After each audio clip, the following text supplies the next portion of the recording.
Hey everybody. So I just talked about the Blue Jackets as a team and how good of a season they're having, and now I want to get more in depth into the particular Artemi Panarin and Sergei Bobrovsky situations.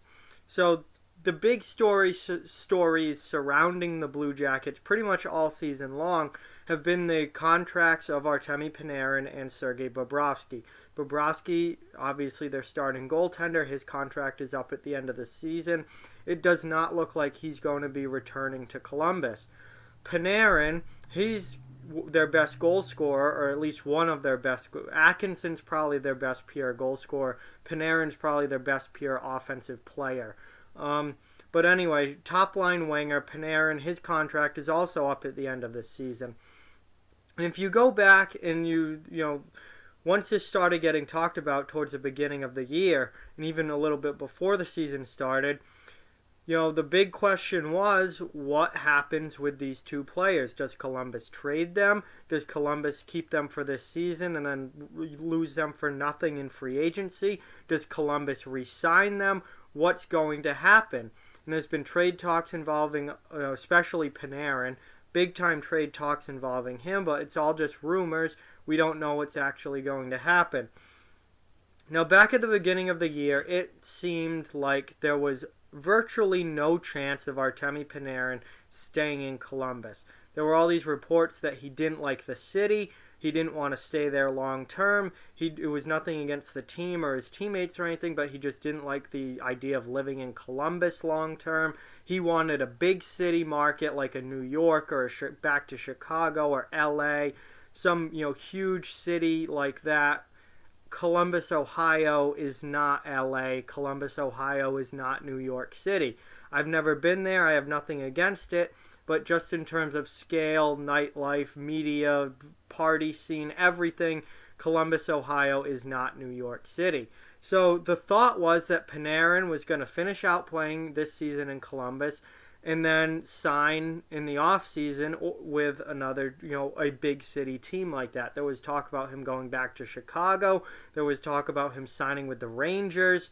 LA at the time seemed like a possibility, although now that LA's absolutely in the toilet, he probably won't want to go there. But you never know.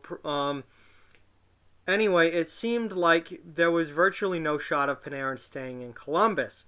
As this season has gone on, I think that tune has changed a little bit. I am not completely sold that Artemi Panarin won't re-sign long-term in Columbus. I think the team being as good as they have been this year has a lot to do with that. If Columbus was not a playoff team or a bubble wildcard team, I think Panarin would be fine getting out of there. But they have a good thing going in Columbus. They've got, a team that's competing for first place in the Metro Division right now. They have a team with a great coach in John Tortorella. Whether you love him or hate him, you cannot deny the fact that he is a great NHL coach. They have some really good young defensemen in Zach Werenski and Seth Jones. They have top talent in Panarin. Pierre-Luc Dubois is having a great season.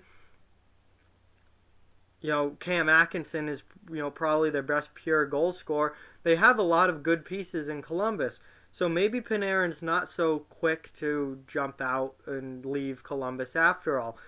Yes, it's not New York City. It's not a great, maybe not the best nightlife and, big city aspects. But it's a good team, and they might be good for the foreseeable future. So Panarin's 27 years old. Maybe he does stay in Columbus and sign a 7-year deal with the Blue Jackets or sign a 5-year deal with the Blue Jackets. I definitely could see Panarin staying there. And if I'm Columbus, if I can get him to sign long term, I am 100% signing Artemi Panarin long term. Look at what he's done this season. 46 games played. He has 19 goals, 34 assists, and 53 points in those 46 games. He's playing great on the top line with Dubois and Atkinson, and he's really been an asset to the team. He's 27 years old. If you give him a 5-year deal, that locks him up till he's 32. If you give him a 7-year deal, he's there till he's 35. If he'll sign in Columbus, and that's the big question, does he want to stay in Columbus? If he'll sign in Columbus, if you're the Blue Jackets, you 100% lock this guy up. He's a tremendous player. He fits in great on your top line. Lock him up. If he won't sign in Columbus, now that's where things get tricky. You have the option to either keep him for the rest of this season and then lose him in free agency, get nothing for him. You could trade him at the trade deadline this year. Or maybe you could hold him till the draft and then maybe do a sign-in trade at the draft or something like that, where you trade him at the draft, but it's guaranteed. No one's going to buy a rental player who's not going to sign at the draft. He would never even play a game for the team that he got traded to. No one's going to do that, obviously. It would have to be, he gets traded to this team and he signs with that team, guaranteed. It'd have to be a sign and trade type thing where the trade is contingent on him signing long term with whatever team he's traded on. That could potentially happen at the draft. But I think the most likely options are either you keep him and then lose him in free agency if he won't re-sign, or you trade him at the trade deadline. And when you look at the position that the Blue Jackets are in right now, where they're a potentially first-place team, they look like without a doubt at least a playoff team and a team that could go on a run in the playoffs. How can you trade him at the deadline and trade probably your best player at the trade deadline? That would be completely giving up on this season's playoffs. That would send a terrible message to the fans that you're not trying to win now.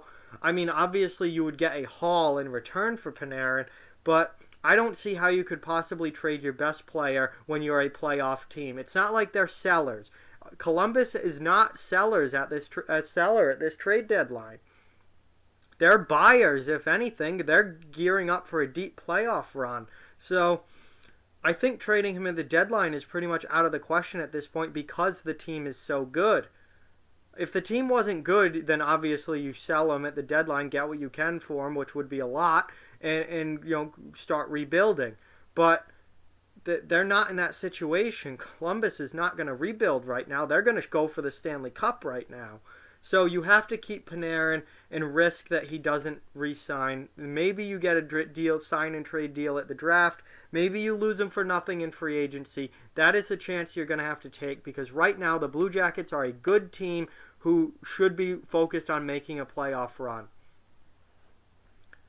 And you're not going to make that run without Panarin there. He is their best overall player.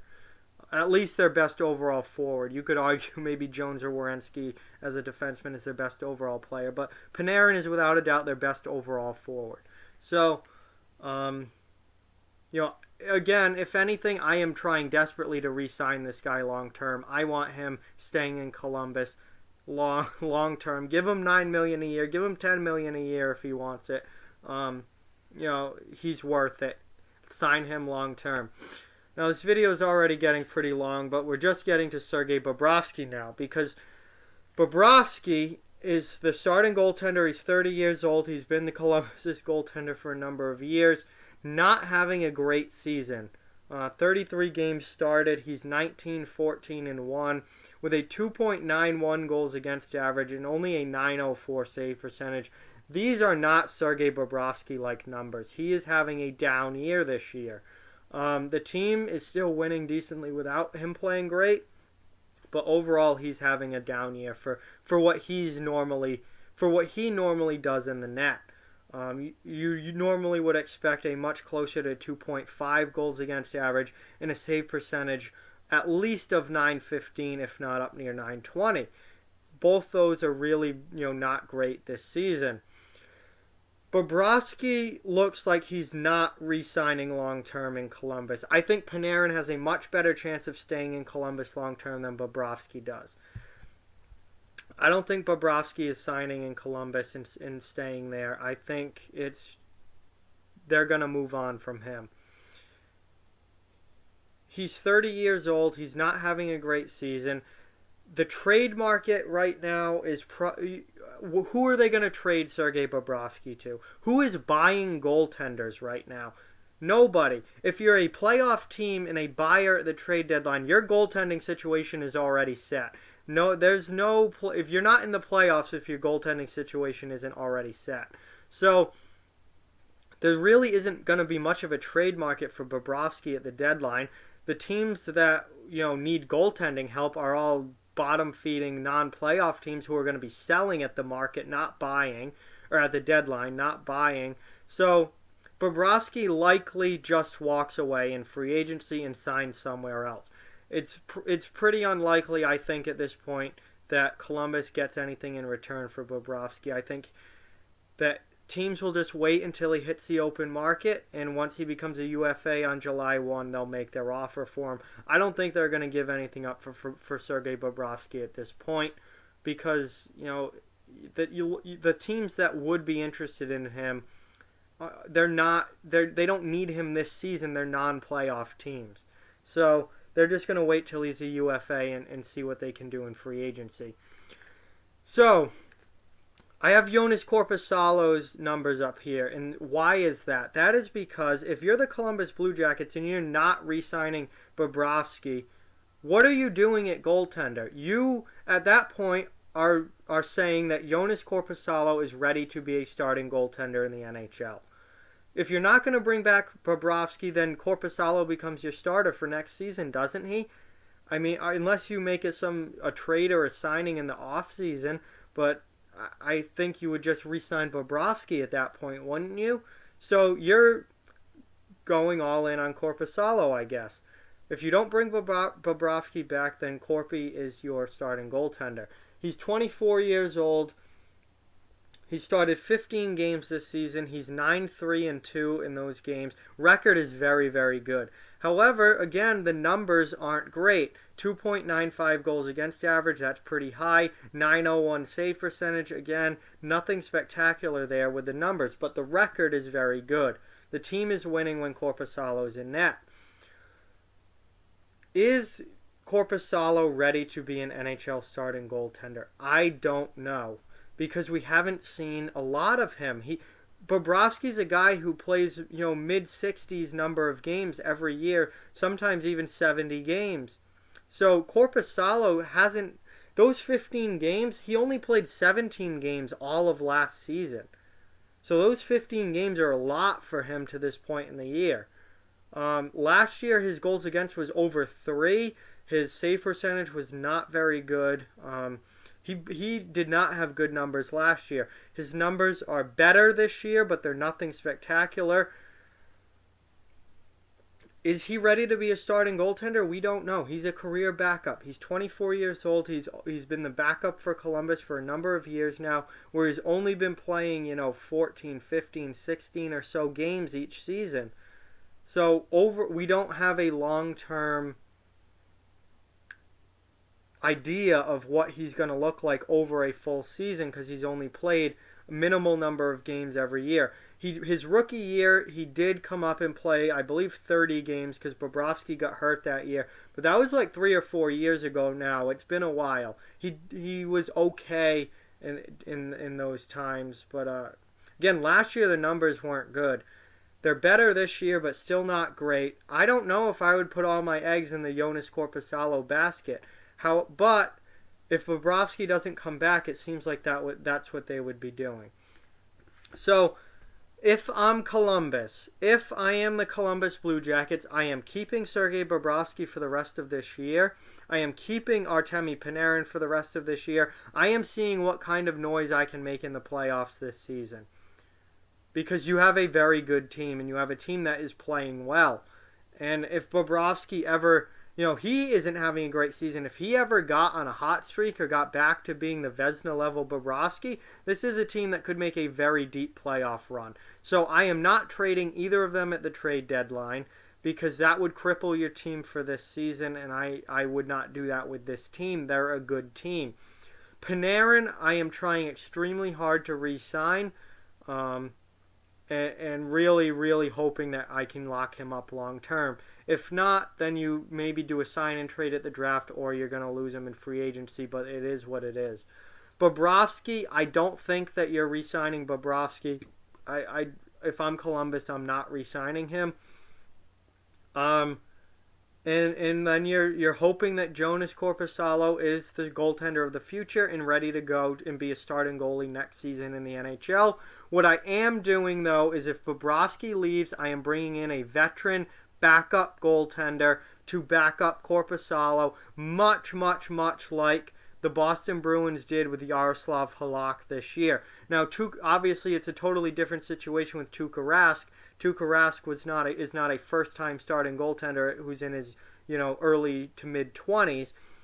But the Bruins brought in Halak to be a very good, capable veteran backup, and he's been more than that. He's been fantastic for Boston and really has saved their season because Tuukka Rask was not good to start the year this year, and Halak had to carry the team for a while.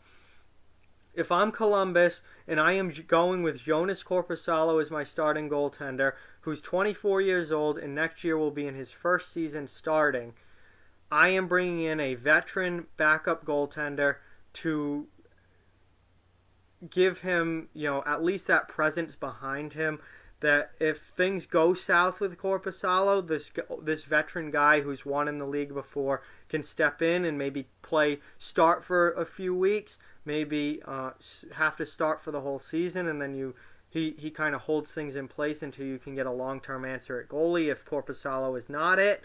I'm bringing in a veteran backup goaltender who has good potential to win a large number of their starts, to give some security at that goaltender position. But that is if Bobrovsky does not come back, and I really don't think Bobrovsky is staying in Columbus. So there's my 2 cents on the Artemi Panarin and Sergei Bobrovsky situations in Columbus. I know that this video is kind of long, but thank you if you stuck through all the way to the end. And it's a lot to talk about because it's a complicated situation. You have 2 great players, impending UFAs on a very good team that you have to weigh the pros and cons of all your different options with these guys. But at this point, I think you have to keep both of them for the rest of this season and try and make a run in these playoffs. You can't throw this season away when your team is as good as Columbus is.